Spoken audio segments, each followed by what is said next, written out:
hano hari mu nteko ishinga amategeko y'ibihugu bigize umuryango w'ubumwe bw'uburayi. Igihugu cy'u Burundi ubwo cyahabwaga ijambo cyakoresheje amagambo akomeye cyane, by'umwihariko ryari ijambo ryibasira igihugu cy'u Rwanda, aho igihugu cy'u Burundi wari ugihagarariye muri iyi nteko y'umuryango w'ubumwe bw'ibihugu bigize umuryango w'ubumwe bw'uburayi yaje gukoresha amagambo akomeye muri iyi nteko, aho yaje gusabira u Rwanda ibihano bikomeye cyane turi buze kugarukaho, aho Burundi bwagaragaje ko bugiye kugaba ibitero ku gihugu cy'u Rwanda ndetse bubifitiye uburenganzira bitewe n'uko ngo u Rwanda ngo rwabarashonga ibisasu mu kibitoki, ndetse yagaragaje ko wari uhagarariye Burundi yaje kugeraho apfobya jenoside yakorewe abatutsi mu 1994 arangije akomerwa amashyi muri iyi nteko n'abari bari muri iyi nteko y'ibihugu bigize umuryango w'ubumwe bw'uburayi. Nibyo ngira ngo tuze kumva neza twitonze rino jambo, umva akantu ku kandi kugeza ijambo rirangira. Burundi bwasabiye u Rwanda ibihano byinshi cyane. Burundi bunavuga ko ngo ibi nibatagira icyo babikoraho, Burundi aho bwitabaje ibihugu byinshi cyane bigize Burayi baravuga ngo nimudafatira u Rwanda ibihano cyangwa mukore bino turi kubabwira, iyi ntambara iraza kuba iy'akarere kandi dufite uburenganzira twemerewe kuko twagabweho ibitero n'u Rwanda, ati dufite uburenganzira bwo kuza kuba natwe twagira ino ntambara y'akarere cyangwa se twatagize intambara ku gihugu cy'u Rwanda. Ibi bikaza bikurikira amagambo ngira ngo ejo nabagejeho ikiganiro n'ubundi perezida w'u Burundi nawe ubwo yari ari kuganira n'abarundi basangira basoza umwaka, na perezida w'u Burundi nawe bigarutse aravuga ati mwitegure dufite igihugu cy'umuturanyi hano kitumereye nabi kandi uko byamera kose intambara ishobora kubera iwabo cyangwa se iyo ntambara izabera iwabo ntago izagera hano mu Burundi. Ukahita wumva ko bishobora kuba atari ibintu byoroshye cyane. Reka twumve rino jambo ryavugiwe muri iyi nteko, wumva akantu ku kandi. Bien passer la parole à monsieur de l'ambassadeur du Burundi parce que malheureusement monsieur l'ambassadeur, maintenant c'est aussi votre pays qui est touché par la guerre, par les déplacés, par les réfugiés. Je vous passe la parole. Monsieur l'ambassadeur. Madame la présidente. Ngira ngo urabyumva n'abamuhaye ijambo. Uyu muhaye ijambo ni wari uhagarariye iyi nteko, ni umugore wari uhari uhagarariye inteko cyangwa se umukecuru w'umuzungu wamuhaye ijambo, arangije aramubwira ati mureke duhe ijambo ambasaderi w'igihugu cy'u Burundi, ati cyane ko bibabaje noneho ubu ngubu ko igihugu cy'u Burundi nacyo cyagezweho ingaruka cyangwa se kiri kugirwaho ingaruka n'ibiri kuba, ati igihugu cy'u Burundi cyagezweho ingaruka no kuba nacyo ubu ngubu cyagezweho n'ibitero ndetse kigira ingaruka zo kuba n'impunzi muri kano kanya ariho ziri guhungira mu gihugu cy'u Burundi ubwo nizivuye muri Kongo. Nibwo noneho ambasaderi yahise afata ijambo. Uyu n'uhagarariye Burundi. La délégation burundaise se réjouit de la convocation de cette réunion du Parlement européen sur l'échange de points de vue concernant les violences en cours et la situation humanitaire et dramatique dans l'est de la RDC et se félicite d'être parmi les invités orateurs du jour.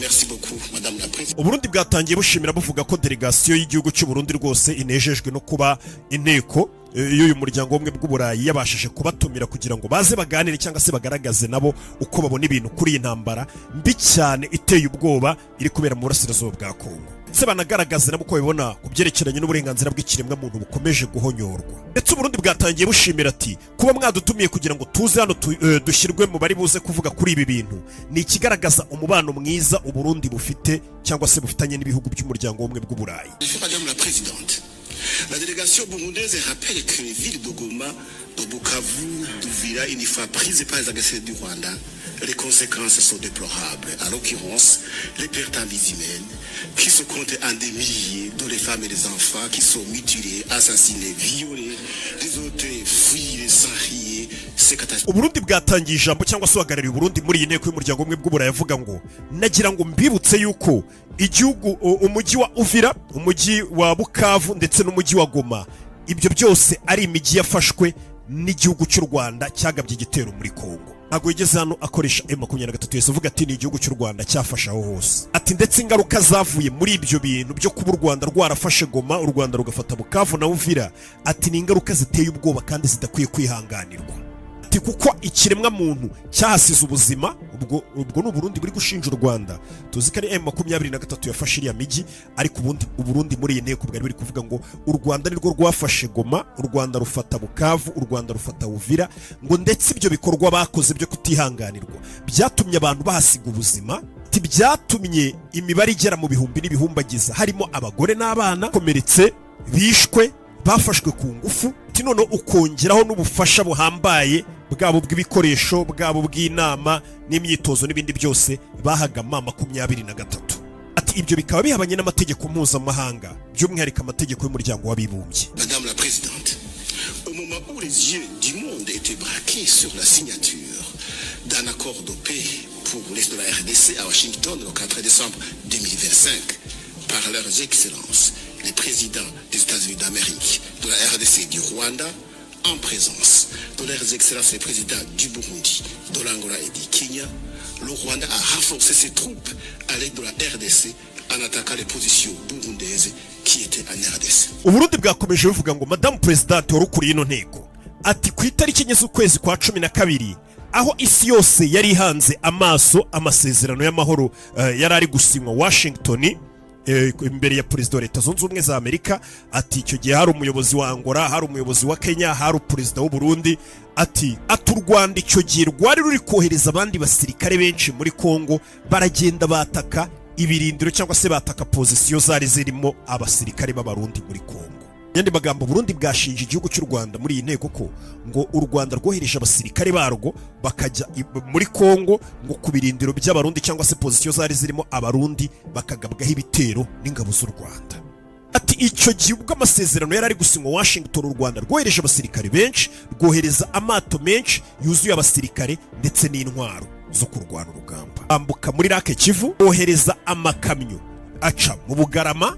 Ati ndetse rwose aho ubona ko ngo u Rwanda rwohereje brigade zigera muri 2 ari byo bisobanuye hagati y'abasirikare 7,000 n'ibihumbi 8 b'u Rwanda boherejwe ngo muri Kongo muri icyo gihe. Uburundi bwakomeje buvuga ngo ubwo bwibone bw'igihugu cy'u Rwanda cyangwa se bw'igisirikare cy'u Rwanda bugaragaza agasuzuguro gakomeye no guca amazi.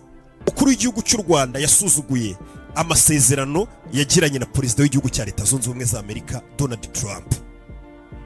Ce comportement arrogant de l'armée rwandaise constitue le pied de nez et l'humiliation que le Rwanda de Paul Kagame vient d'infliger au président Donald Trump des États-Unis d'Amérique, le garant de l'accord de paix.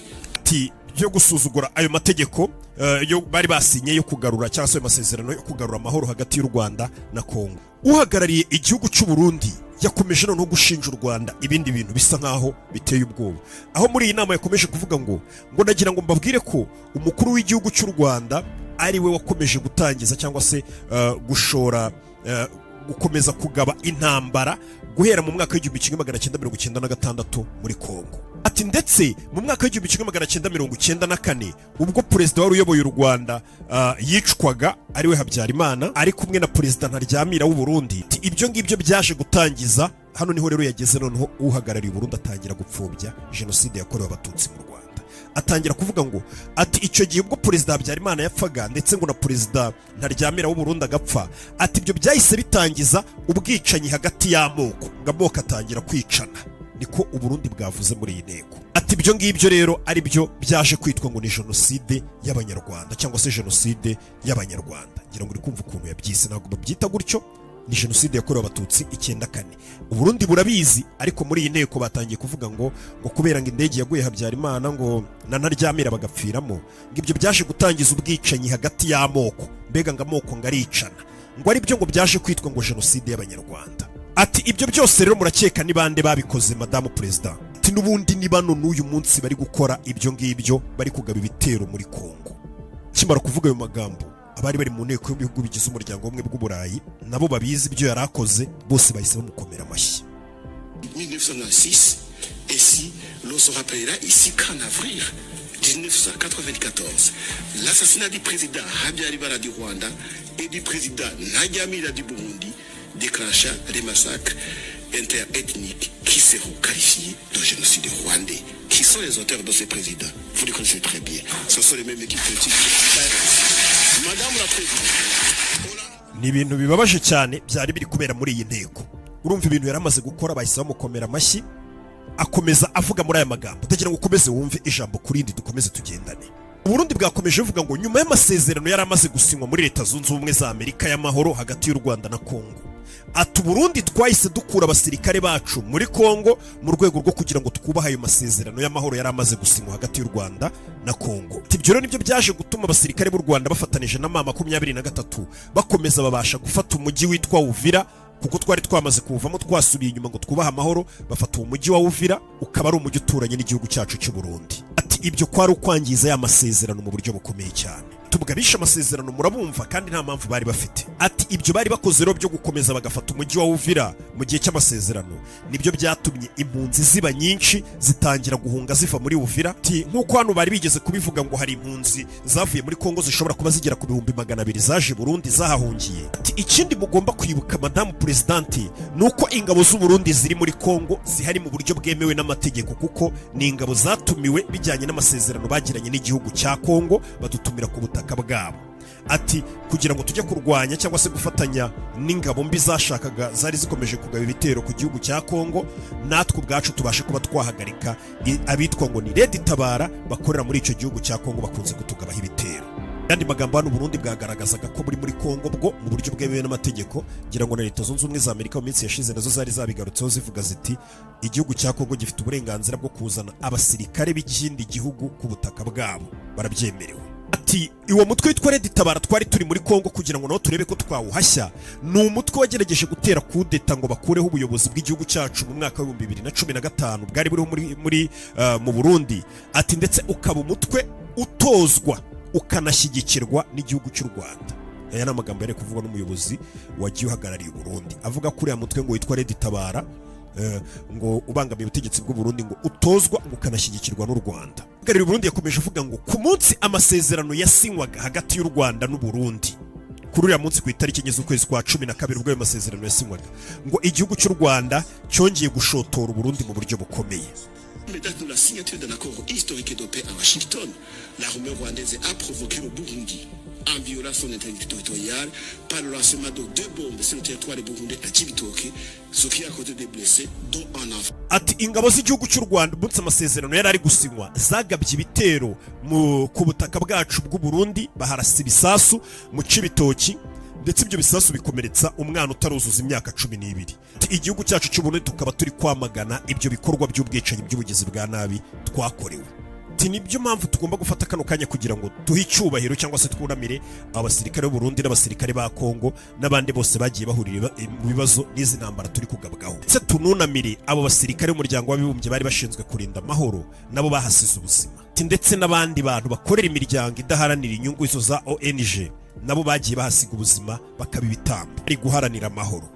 Uburundi dushyigikiye amasezerano yaba yo mu karere yaba y'imiryango mpuzamahanga akomeje kuba yagerageza kugira ngo igihugu cya Kongo gisubirane amahoro yacyo, ndetse no kugira ngo tukomeze twamagane abakomeje guteza intambara muri Kongo ari cyo gihugu cy'u Rwanda. Yakomeje avuga ati nk'igihugu cy'u Burundi dukomeje gushyigikira ko muri kano karere kacu haguma amahoro, tugashyigikira amategeko y'umuryango mpuzamahanga, ndetse tugashyigikira kwishyira ukizana kw'igihugu, tugashyigikira n'amategeko agenga ubusugire bwa buri gihugu.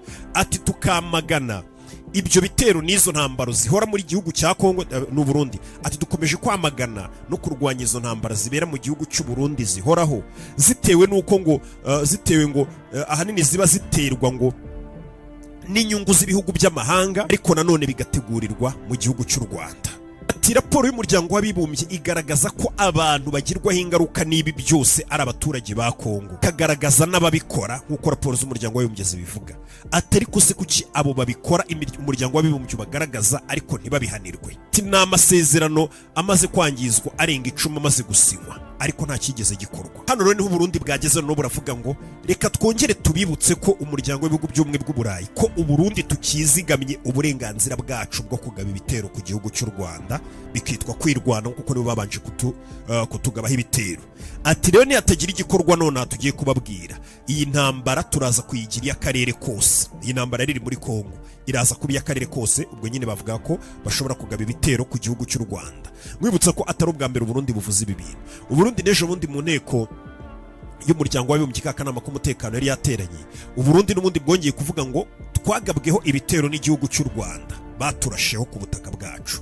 Ati amategeko y'umuryango w'abibumbye atwemerera ko igihe cyose nyine twabyuka tukagaba ibitero ku gihugu cy'u Rwanda bikitwa ko turi kwirwanaho kuko hari ikindi gihugu cyabanje kuturasa. Niko amategeko nyine abivuga, mu gihe Burundi bwabuvuga ko nyine ari u Rwanda ngo rwabarashe. Nibyo yongeye asubiramo hano ati turakibikiye bwa burenganzira bwacu ko twabyuka tukarasa igihugu cy'u Rwanda cyangwa se tugatangiza intambara ku gihugu cy'u Rwanda. Ubwo ni Burundi bukomeje bumaze iminsi abivuga, twabyumvishe perezida bivuga, abantu benshi Burundi bakomeje kubivuga ko u Rwanda bashaka kurugabaho ibitero ndetse ngo babifitiye noneho uburenganzira, ku buryo bagabye igitero ku gihugu cy'u Rwanda nta gihugu cyabamagana ngo bavuge ngo